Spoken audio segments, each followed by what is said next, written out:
Ayan. Isang mapagpalang, magandang umaga sa inyong lahat. Ngayon ay October 24, 2023 at ang oras. Mother, anong oras na? 12 o'clock, no? Ng tanghali. Okay. Una at higit sa lahat ay nais ko munang itataas, aking pinupuri, dinadakila, niluluwalhati, pinasasalamatan, sinasamba ang pinaka-Diyos ng kaliwanagan, ang Banal na Espiritu at ang Inang Lupa. Maraming salamat din sa apat na elemento ng daigdig na ito. Elemento ng apoy, elemento ng tubig, elemento ng hangin at elemento ng lupa. Maging sa apat na direksyon na ito. From the north, east, west, south. Okay. Mga minamahal kong kapatid, sa pagkakataon na ito ay mayroon akong ibabahagi sa inyo. Okay, ito ay napakahalagang impormasyon sapagkat alam natin na kaliwat kanan na ang mga pangyayari, no, sa iba't ibang panig ng buong daigdig. Ngunit subalit datapwat, ito naman ay hindi natin dapat ipagtaka kasi kung ano nakatakda sa propesiya, yun ang masusunod. Ngunit may mga hinirang ang Panginoon para sa mga bagay na dapat tayo ay makapaghanda. Okay, sa hapong ito ay nais kong ibabahagi sa inyo. Ito na po yung matagal ko na pong sinasabi sa inyo at humihingi ang aba ninyong lingkod na bakit ako na-delayed. Kasi una, ang dami ko rin trabaho, no? Maging hanggang ngayon nga, no? Kaya lang nung nakaraang madaling araw, talagang ginagambala ang inyong abang lingkod at talagang pinapagawa ni ito at sa dami na rin ng natatanggap, no, ng mga information sa iba't ibang panig ng buong daigdig na ito, no? Yung mga bashers, hindi kasi natin hindi kasi natin maialis yan, no? So, ang sa akin lang, ako naman mismo ay nagsasabi sa inyo na kahit sa aking mga binabahagi sa inyo, pagkaisipin nyo, aralin nyo, i-analyze ninyo, kung ito ba'y mga karapat dapat o ito ba'y, alam mo yon yung para kang nanlilinlang ng kapwa mo.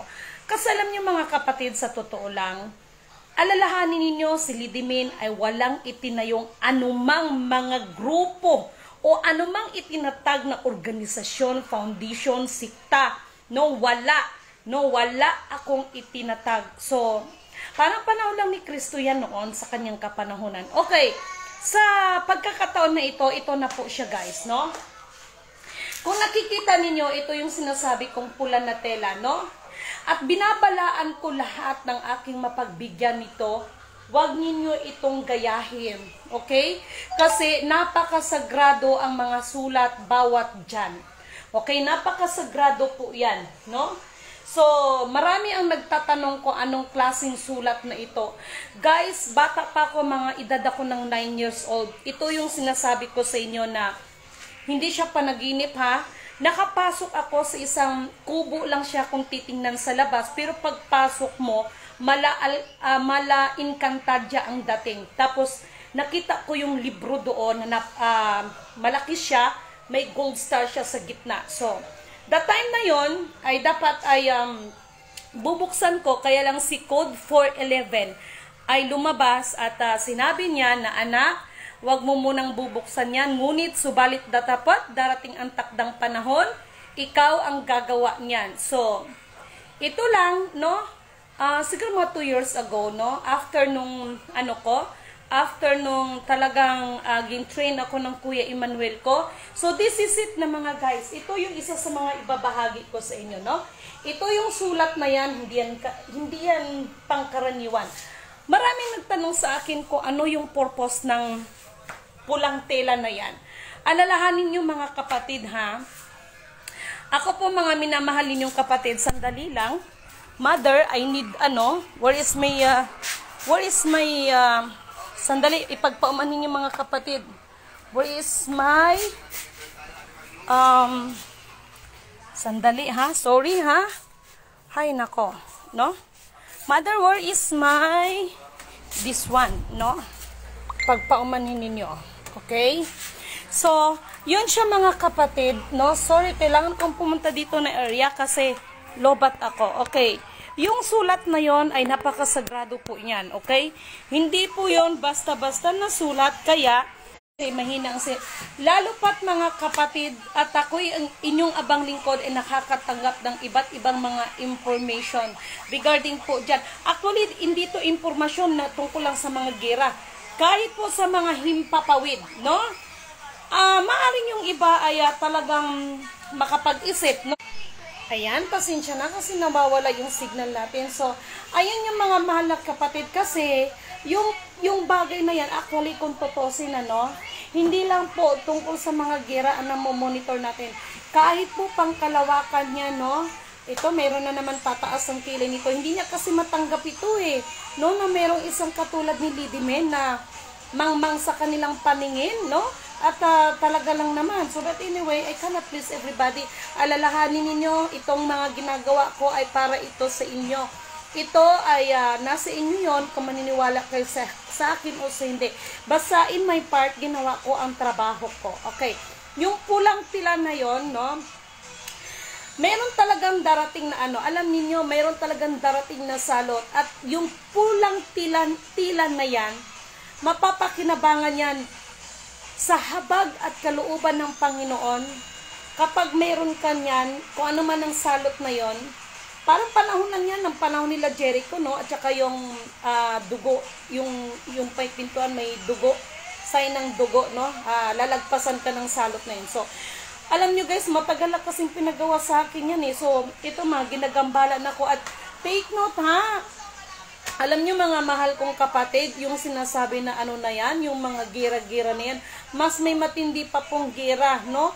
Kasi po may kinalaman po nga ito diyon sa sinasabing pagbubukas sa pinagkakaguluhan nila, no? Sinabi ko na ng paulit-ulit, wala nga nabubuksan, walang release, kasi ang pagbubukas niyan may kinalaman sa spiritual battle, at ito pa, the immortal combat.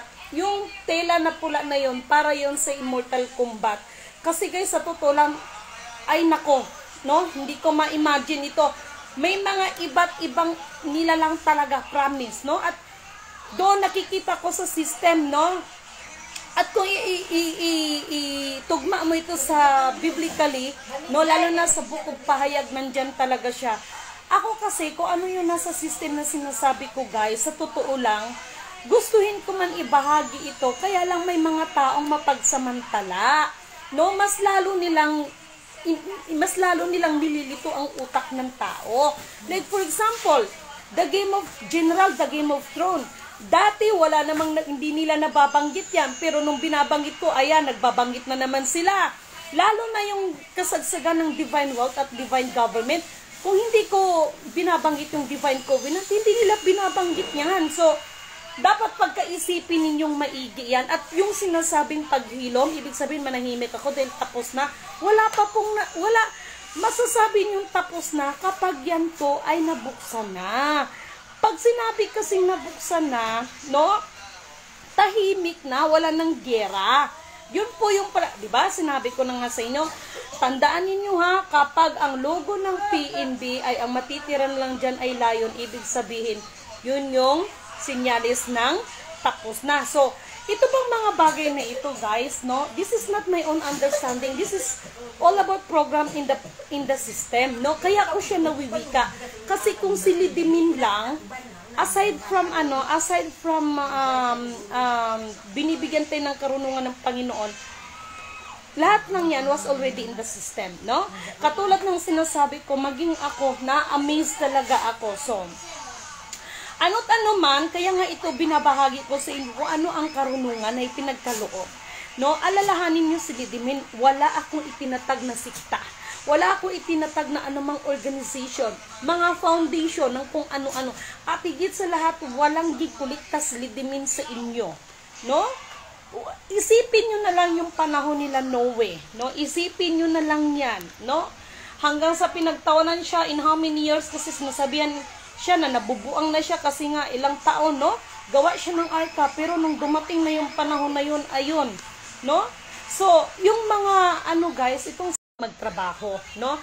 Kaya nagpapasalamat ako doon sa 7 na yon, kasi yung 7 na yon,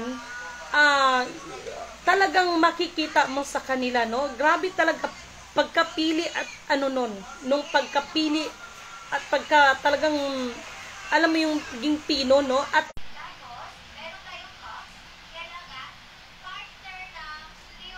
ay, sorry. Nakanood ako sa TV, sorry. Okay, mga kapatid, no? So, pasensya na kayo, nawawala kasi yung signal dito eh. So, ganun yun mga kapatid. At, libre po itong binibigay, ha? Libre po itong binibigay. Wala po itong bayad. Except doon sa tila, kasi yung tila na yon may nag-sponsor doon, pero marami din po kasi silang pagbibigyan, no? Yung maraming nagtanong paano sila magkaroon yan, so mag-PM lang kayo sa akin kasi ililista ko yan, ipapadala ko sa inyo yan, lalo na doon sa nakapagbigay sa akin para mapadalhan ko sila doon, no? Napakahalaga yan mga kapatid. Alam nyo, hindi ito biro itong ginagawa na ito. Expected ko na yun, yung iba na kunwari, tapos yung iba magko-question naman, anong tatak niya, lalo na naku tatay, naku, no? Dapat sa panahon ngayon tulungan natin ang ating mga kapatid, no? Wag ho kayong ganyan, no? Kasi mga kapatid, ito na lang bilang mga viewers, pagkaisipin niyo na lang maigi lahat ng sinasabi ko. Total, hindi naman ako nanghihingi ng kabayaran, hindi ko naman kayo inaakay, no? Hindi ko naman kinukumbinsi na maniwala kay sa akin, wala namang bayad din, walang sikta. Kasi wala lang pong pinagkaiba yan sa unang panahon, no? Na bilang katulad ko ay nagbibigay ng pagpapaalala, no? Kasi yun yung sinasabi ko na ang karunungan na nagmumula sa pinaka-Diyos ng kaliwanagan ay higit pa po sa salapi na magagawa, no? At ang karunungan na pinagkaloob ng kataas-taas ang pinaka-Diyos ng kaliwanagan, ito po ay nagliligtas sa atin ng kapahamakan. So, pagkaisipin yung maigi dyan, no? Wala naman akong inano sa inyo, maniwala kayo sa akin, sumamba kayo sa akin, mag-ano kayo sa akin, wala. Basta ang silidimin, believe me or not, wala pong marirelease. Kung pag-uusapan ay tungkol sa mga global wealth na yan, wala po, no? At ilang beses ko nang sinasabi sa inyo, yung mga application ng QFS na yan, kung alam nyo lang kung bakit nila sinabi na they are waiting for the green signal again. Green signal is meron po siyang kinalaman doon sa spiritual. The green signal ay may kinalaman po siya doon sa mga angels, no? Meron naka-in charge dyan. Naku, kung alam nyo lang. Katulad ng sinasabi ko, bakit may tinatawag na 24 elders? Because the 12 is negative and the 12 is positive. At maging doon sa covenant na ginawa namin doon sa Isabela, nandyan po yan, no?